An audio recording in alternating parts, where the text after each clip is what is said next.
Pour les questions.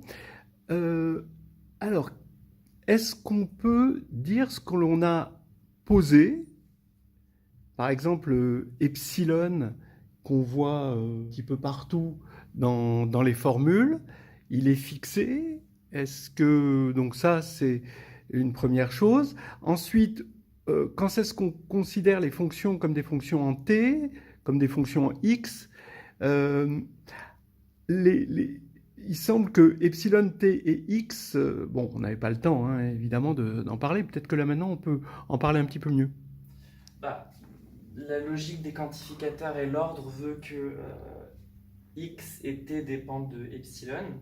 Donc là, les raisonnements, je les ai placés pour tout epsilon, mais on peut dire en fait, on peut le fixer. Là, ici, on peut le fixer. C'est-à-dire, soit epsilon, on a ça. En fait, c'est vrai pour tout epsilon, donc on en prend un, et à partir, enfin, pour ce epsilon-là, il existe un état tel que pour tout x, de, x et t de i carré, c'est ça la continuité uniforme, elle fait que en fait, état ne dépend pas des x et des t que j'ai choisi dans mon intervalle. Donc, Très bien. donc voilà. Ensuite, la subtilité du passage de mes. En fait, la question, c'est par rapport au passage au EK, c'est ça? Oui, C'est oui. ça, ouais. Oui, oui. Donc ici, bon, c'est pour tout x de mon intervalle. Et c'est là qu'on se pose la question, en fait. Oui. Comment je suis passé de là à là? Oui. Bah, je sais que c'est vrai pour tout tx de mon intervalle. Donc si c'est vrai, on va dire, je sais pas si on peut dire posons le x, Oui, mais oui, on fixe. on fixe le x. Mhm. Et pour un x fixé, donc plutôt là, c'est ça, soit x appartenant à i, on sait que cette inégalité, elle est vraie pour tout t. Et en fait, dire qu'elle est vraie pour tout t, ça revient à parler exclusivement des fonctions, en fait. Oui, oui, oui, d'accord. Donc on comprend bien cette inégalité, d'accord? Ok. On Voilà. continue. Et donc, ensuite, la dernière fois où je... Donc cette inégalité, elle est vraie pour tout x. J'ai pris un x quelconque dans mon intervalle. La question se donc là, ça ne change Oui, rien. ça change rien, oui, oui. C'est ici que ça change. Oui, tout Donc à en fait. fait, j'ai appliqué ça. On va dire que si je réévaluais cette inégalité pour un x quelconque, Oui, oui. euh, je l'avais dans ma tête là, ce que j'étais en train d'expliquer, je l'ai perdu. Mais si on la réévaluait pour un x quelconque, cette égalité serait vraie pour tout x, évalué en par exemple e0 de x, qui soit différent de ce x là ou pas en fait. Oui, oui. Donc, moi j'ai juste pris le cas où en fait ils sont évalués Au même x. au même x, voilà, c'est ça. Mhm. Et du coup, c'est pour ça que pardon. Du coup, c'est pour ça que je suis parti du principe que la fonction qui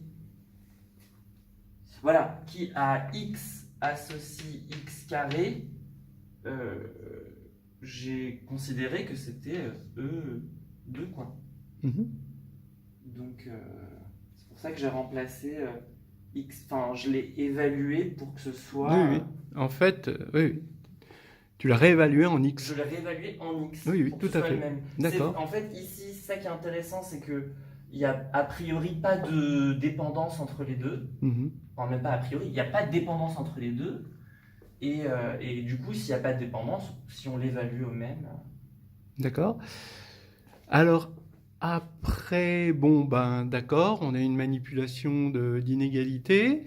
Bon, on comprend. Et puis, ici, c'est quoi ce M plus 1 là? Comment il apparaît le M plus 1? Oui, donc on a dit que j'avais fixé mon epsilon. Oui, oui. Là, je l'ai Epsilon, il est fixé. fixé. Oui, oui. Donc, là, ici, j'avais prouvé que Gn convergeait uniformément vers l'application nulle. ça veut dire que pour mon epsilon, là, bah, j'ai un état du coup prime euh, tel que pour tout. Alors, oui, pour tout. Non, non, non, non. Là, c'est la convergence uniforme. Je suis en train de confondre continuité. Non, juste explique le M+1, quoi. Je veux juste dire que mon Gn, Oui, comme il converge uniformément vers 0, ouais, il existe un rang à partir duquel oui, ce Gn Mhm. évalué en x Oui. et va être plus petit que mon epsilon. Multiplié par... Oui, pardon. Oui, il Par y a ça. Il y a ça, de toute façon, oui, qui cette est partie-là. indépendant de n. Oui, Donc, oui. oui, tout Donc, à fait. état, pour l'instant, il C'est est ça, encore en fait, fixé qui aussi. est Hein. pardon. Donc, on a bien fixé état Oui. aussi. Hein. D'accord? Oui.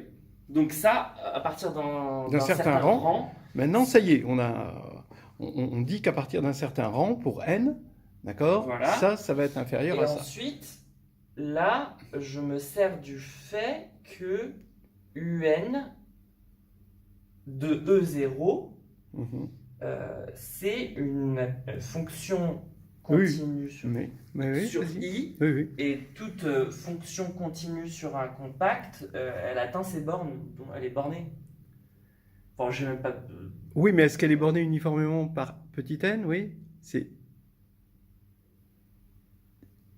Est-ce qu'elle est bornée uniformément? Oui. Est-ce que tu as écrit grand M, tu n'as pas écrit M indice N? Oui. Et ça, c'est quand même important dans la Pour preuve. la convergence Oui. uniforme, oui. Oui.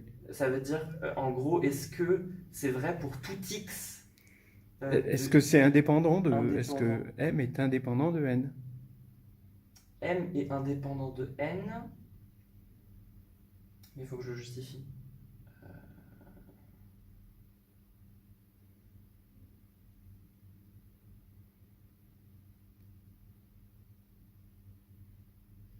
E0, c'est l'application qui a 1 associe 1. Oui, UN de 0, ça tend vers quoi?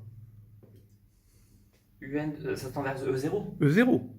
Donc, Qui a 1 associe... Oui. donc avec Voilà, une c'est inégalité ça, triangulaire, on voit bien que UN de 0, ça va bien être inférieur à un certain M, parce que UN est continu plus... Même à 1. Si je dis... Non, pas forcément 1. Ah oui, parce que E0, c'est pas forcément 1. l'application qui a 1 associé. On peut imaginer que UN de 0, ça décroît vers 1, mais... Oui. Mais en tout cas, on doit pouvoir l'écrire, ce truc-là.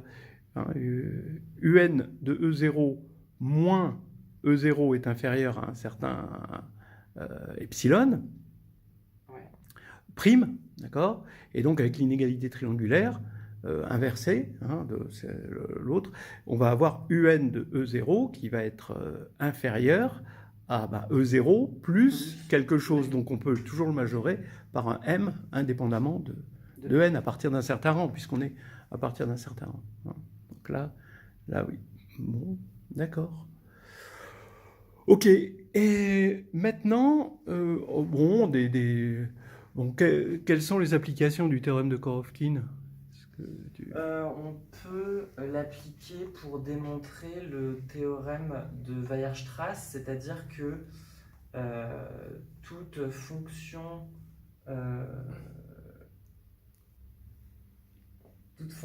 continue sur un intervalle peut être un intervalle compact. Oui, tout est dans le compact. Peut être approché uniformément par des fonctions polynomiales. Oui. Et du coup, là, ce qu'on a juste à faire, c'est montrer que une certaine forme construite de ces fonctions polynomiales, donc je ne les ai pas en tête, c'est le polynôme de Bernstein. Oui, c'est des polynômes de Bernstein. Montrer que évaluer en E0, E1, En, ces suites-là, elles convergent uniformément vers respectivement E0, E1, En. Et donc là, on sert du théorème de Korovkin pour montrer que du coup, c'est vrai pour toute fonction. D'accord. Bon, Très bien, bah merci. Merci. Ouais,